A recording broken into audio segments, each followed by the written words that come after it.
Hey there, it's Board Game Dave. Today we're looking at my top 20 family games. These are all games that you can get right now either online or at your friendly local game store, and they're all fantastic additions for any family board game collection, either your own or a relative's or another board gaming family that you know. Let's get right into it. My number 20 is a game called Codenames Pictures. In this game, you're going to be split into two teams. One person on each team is going to be giving a one-word clue. Everyone else on their team is going to be looking at the pictures in front of them and trying to figure out which pictures that clue giver has in mind. The first team to guess all of the pictures correctly wins. This is a great team versus team party game, and it plays really well at higher player counts. My number 19 is the simplest, smallest, and only co-op game on this list. It's called The Mind. In The Mind, players have cards numbered 1 through 100, and the only goal of the game is to, without talking or otherwise communicating, play those cards in ascending order without any mistakes. Now that sounds really simple, but as you progress through the levels, you're gonna have more and more cards, meaning there's more tension, there's less room for error as you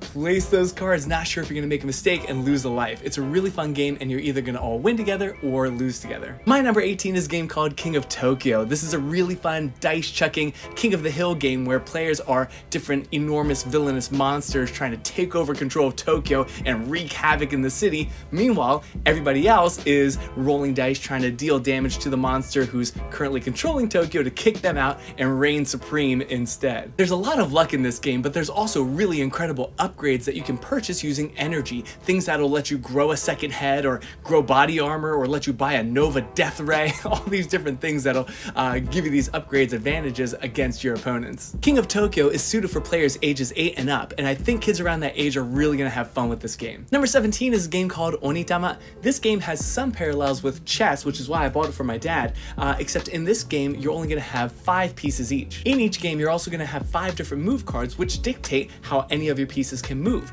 but you have to think ahead because any move card that you use is eventually going to get passed to your opponent. The move cards they use are going to get passed to you. So it's really strategic in that way, but it still plays very quickly at about 15 minutes per game, and with 2 different win conditions, it's a little bit more open-ended than chess. Additionally, there are 16 different move cards in this box, so each game is going to feel a little bit different than the game before.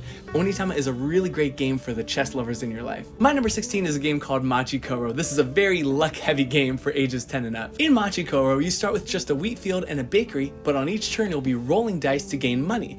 You'll spend that money to build better businesses in your city, which will allow you to get more money, steal money from your opponents, be very mean to the other players, and eventually you'll be constructing landmarks which have special, very strong abilities. Once a player has constructed their last landmark, they win the game. My number 15 is a game called King Domino. This is a really simple game in which you'll be drafting tiles to add to your kingdom. Each tile will have some combination of wheat field, lakes, mountains, mines, and you'll be trying to place them adjacent to similar types in your kingdom. What you're really looking for though are crowns. Crowns are the multipliers in this game. For each connected land type, you'll score the number of spaces times the number of crowns in that area. King Domino plays well with kids ages 8 and up, but it's really cleverly designed and fun for adults as well. My number 14 is a game that came out almost 22 years ago and is perhaps the OG tile placement game. It's called Carcassonne. On each turn in Carcassonne, you're going to lay out a tile and then put down a meeple, scoring either roads, farms, cities, or monasteries. You only ever have one tile at a time, but knowing where to place it and whether or not to use a meeple now or save it for a better opportunity later down the road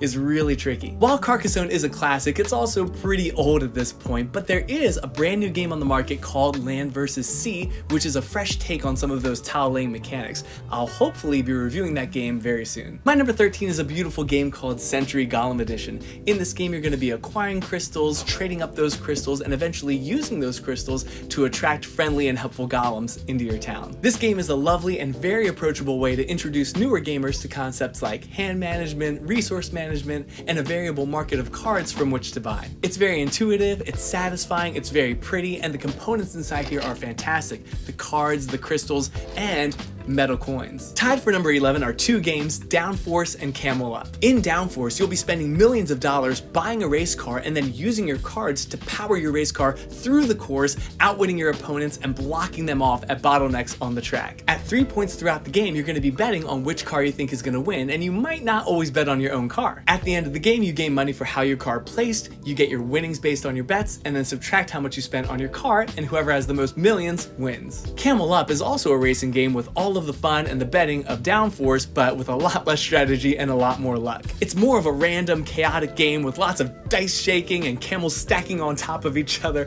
It's a wild ride, to be sure. My number 10 is a small little game called Patchwork. In this game, 2 players are going to be going around a circle, collecting Tetris-like polyomino shapes and putting them on their own little quilt board. You'll have to spend buttons and time for each tile though, but the good thing is that some of these tiles can also help you get buttons back. Once both players have run out of time on the time board, you'll count up all your buttons and then subtract 2 buttons for each open space left on your quilt.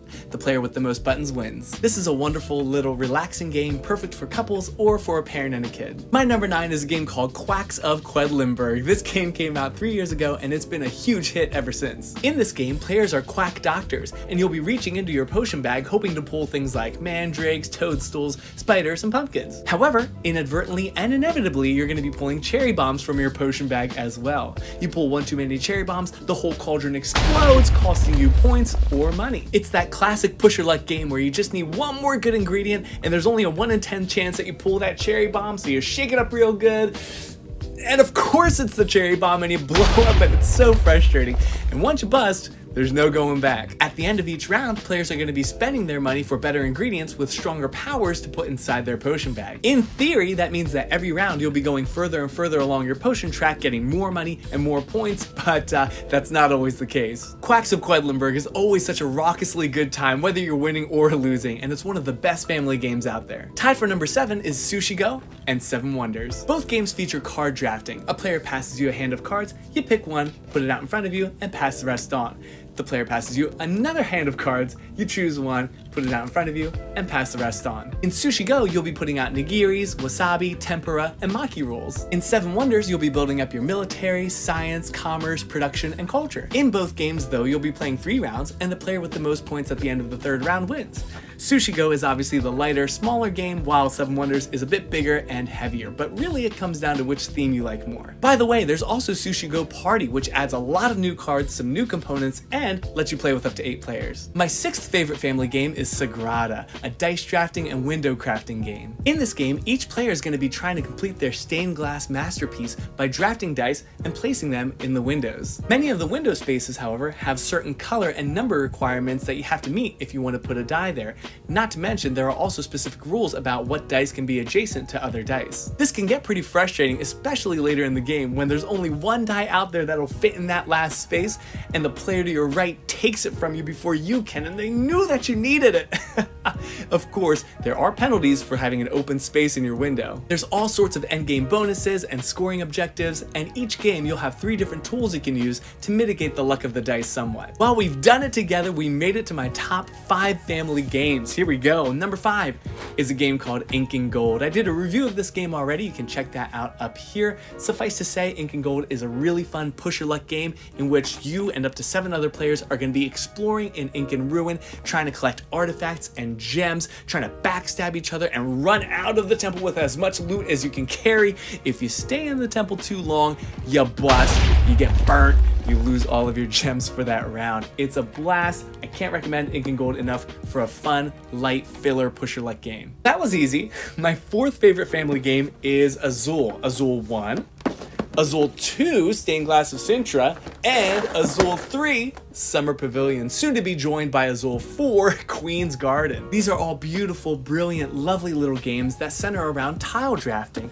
Each turn you'll be drafting tiles from the center supply and using them to fill in your own personal board. The first Azul is the simplest to play and the easiest to teach, while the 2nd and 3rd Azuls provide a little bit more nuance and strategy, but all 3 of these are fantastic family games. My 3rd favorite family game is Ticket to Ride. This is a game that has become almost as ubiquitous as Monopoly, Risk, and Uno in families' board game collections. Ticket to Ride is all about trains and route building. You'll start each game with at least 2 routes, which you'll be trying to complete throughout the course of the game. On your turns, you'll be drawing train cards and then playing cards of the same color to place your trains out on corresponding spots on the board. Throughout the course of the game, there's usually a lot of route blocking, and sometimes you gotta take these massive detours to get around to where you need to be before the end of the game. At the end of the game, you'll either get bonus points for completing your routes, or you'll lose points if you didn't complete them. You also might get bonus points for having the longest train on the board. My second favorite family game is Splendor. You may already know that my family became very obsessed with this game at the beginning of the pandemic, so I've played this many times. There's just something so satisfying about this game that keeps us coming back over and over.